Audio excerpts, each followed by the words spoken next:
پھر وہ خاموش ہو جاتا ہے اور اس کی آنکھیں بولنے لگتی ہیں۔ آنکھوں کی کرنوں سے رازوں کے تالے کھلتے چلے جاتے ہیں اور انسان علم کی حقیقت سے واقف ہوتا جاتا ہے۔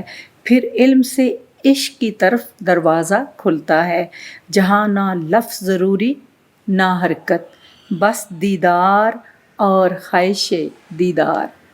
اگرچہ ہر انسان میں روح موجود ہے جس کا روح مطلق سے ناطہ ہے، اس لیے ہر فرد روحانی اور ماورائی دنیا سے کسی نہ کسی حد تک جڑت رکھتا ہے، مگر ہر شخص صوفی نہیں ہو سکتا۔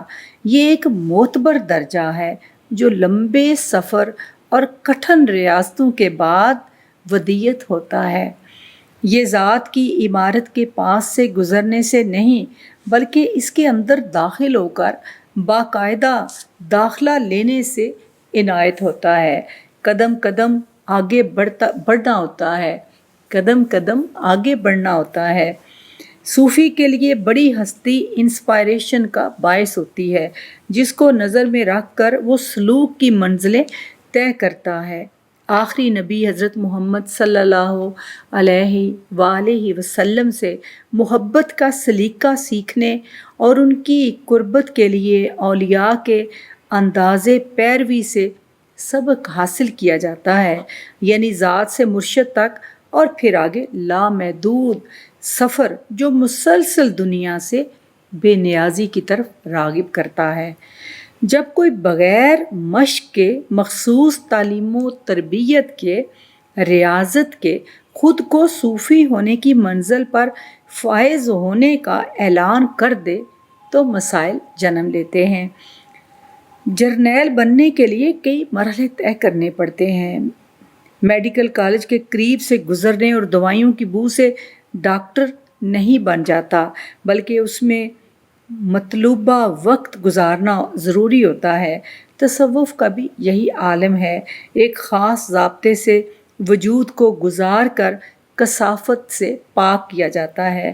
صوفی کے لیے استغراق ایک معمول کی طرح ہے، مگر عام فرد جو علت و معلول کے چکروں میں دن رات ایک کیے ہوئے ہے کو بھی قدرت ایسے مواقع فراہم کرتی ہے جہاں وہ زیست میں توازن کے لیے جد و جہد کر سکے۔ روزہ ایک ایسی مشق ہے، ایک ایسا عمل اور دریا ہے جس سے خیر کی کئی نہریں نکلتی ہیں جو وجود کو سیراب کرتی ہیں۔ پہلے تو یہ عاشق اور معشوق کے درمیان ناز و ادا کا وسیلہ ہے۔ معشوق عاشق کو نہیں، اپنی محبت کو آزماتا ہے کہ اس کا بندہ اس کی رضا کے لیے حلال اور جائز نعمتوں سے قطع تعلق کر سکتا ہے یا نہیں۔ بندے کے لیے کیا زیادہ مقدم ہے، رب کی خوشنودی یا وجود کی طلب؟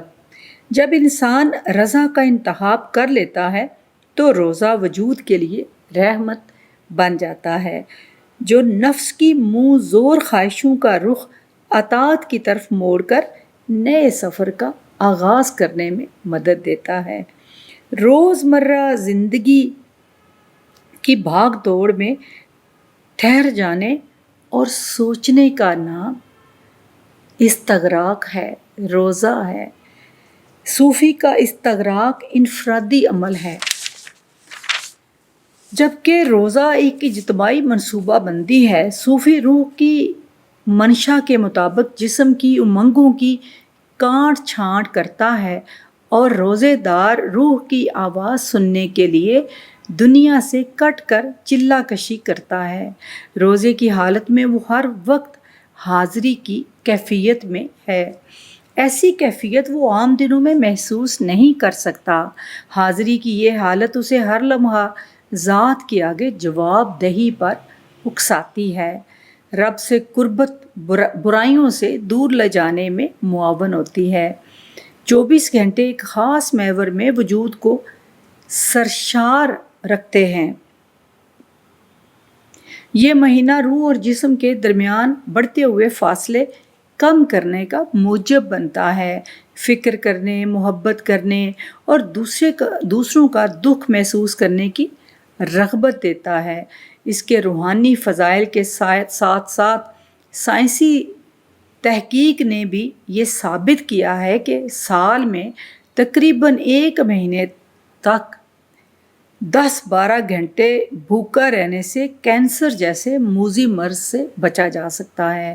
خالق کے کارنامے ہیں کہ جب جسم کو مطلوبہ خوراک نہیں ملتی تو وہ اپنا نظام بحال رکھنے کے لیے وجود میں زائد چیزوں کو استعمال میں لانا شروع کر دیتا ہے، انہیں ایندھن بنا کر جلاتے ہوئے وجود کو ان سے پاک بھی کرتا ہے اور وقتی توانائی بھی حاصل کرتا ہے۔ اگر رمضان کو اس کی روح کے مطابق بسر کیا جائے تو اس مقدس مہینے میں بھی استغراق ذات کا مرحلہ انکشاف ذات بن جاتا ہے۔ روح اور جسم کے ایک ہونے سے رب اور بندے کے درمیان حائل رکاوٹیں دور ہو جاتی ہیں اور رابطہ استوار ہو جاتا ہے، گرہیں کھلنے لگتی ہیں، حقیقت واضح ہونے لگتی ہے۔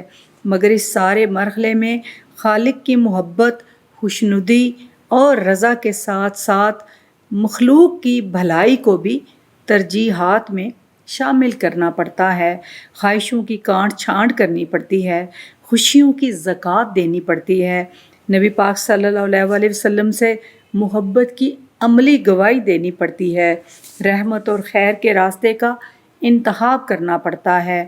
صرف بھوکا پیاسا رہنا تو بالکل ویسا ہی ہے جیسے ذہن کسی اور خیال میں ہو اور آنکھ کو سامنے کا منظر نظر نہ آئے۔ پورے وجود کو ایک نقطے پر مرکوز کرنا وحدت میں لانا شرط ہے، اور یہی خدا کی مرضی بھی، بکھرے ہوئے کی شیرازہ بندی کہ اس سے زندگی وابستہ ہے۔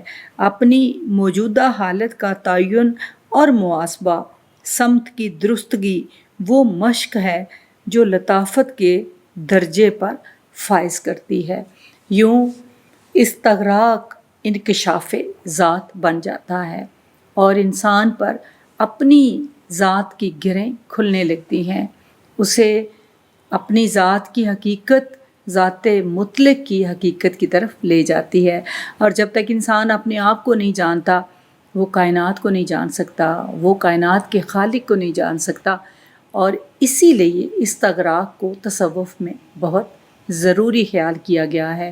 اور صوفی رمضان کے علاوہ بھی روزہ رکھتے ہیں، کم کھاتے ہیں، اور روزہ جو ہے یہ بھی ایک استغراق کی شکل ہے، صورت ہے، کیونکہ 24 گھنٹے آپ حالت عبادت میں رہتے ہیں، ہر وقت ایک ذات کے بارے میں سوچتے ہیں، اس کی خوشی، اس کی رضا، اس کی مرضی کے سامنے سرنڈر کرتے ہوئے ہر نعمت جو آپ کے ارد گرد پڑی ہے اس سے خود کو دور کر لیتے ہیں۔ اور یہی وہ مرحلہ ہوتا ہے کہ جب انسان اپنے نفس پر، اپنے وجود پر کنٹرول حاصل کر کے اپنی رسی، اپنی رضا اپنے خدا کے ہاتھ میں دے دیتا ہے اور کہتا ہے کہ جیسے تم راضی ویسے میں، اسی رستے پر چلنا میری منشا ہے جس میں میرا رب راضی ہو۔ سلامت رہیں۔